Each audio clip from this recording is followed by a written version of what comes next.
Yummy, yummy food. I love food. Do you love to eat food? Isn't it interesting that food's related to so many things?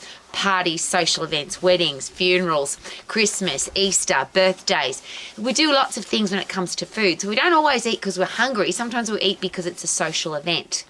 So how do you make sure that your body can burn up everything that you put into it? Because a lot of people go to a social event, they think they've eaten too much food, they feel guilty the next day. Some people go and exercise for hours to try and get rid of the food that they ate. Some people go, stuff it, I've screwed up my diet, so I'll just keep eating everything I can find. How about eat everything that you love? And I love this philosophy for food.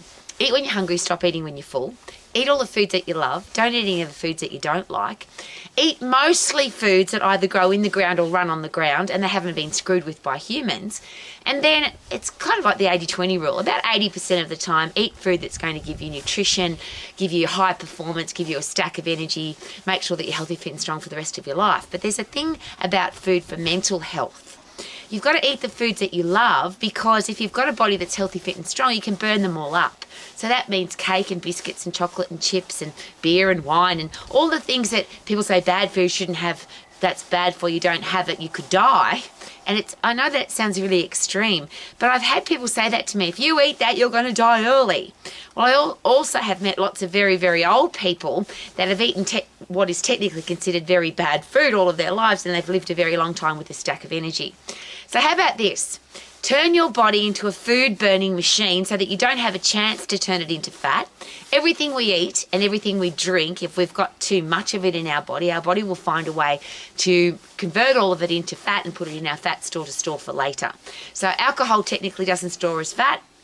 But if you drink alcohol, everything else that you eat is going to turn to fat much quicker. Fat's already fat, so that goes into your fat cell really easily. Protein and carbohydrate will convert into fat. It's a very complicated process, but if you eat too much of it, it'll turn into fat.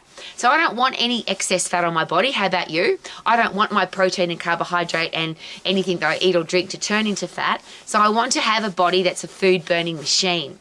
So I've got a fast metabolism, a fast-paced metabolic rate, which means maintain your muscle, keep really active, stay in the upright position. Today's freezing cold, but we're still having a party outside because you put warm clothes on and put your body under a bit of stress when it's cold, it shivers, and that increases your metabolism. There's so many ways to make sure that your body burns a stack of energy and you feel fantastic all of the time without restricting the foods that you love. So if you want to live your life to the max, eat everything that you love, don't eat anything that you don't like, eat when you're hungry, stop eating when you're full, and of course that will happen if you've got a healthy hormonal system because your hormones will say, Rowie, eat, you're hungry. Well, obviously your name's not Rowie, it won't say that. Rowie, eat when you're hungry, stop eating when you're full, eat all the foods that you love, and really enjoy your life because life is meant to be loved. Live your life to the max. Super duper doo, how are you? Living my life to the max. Let's have a party!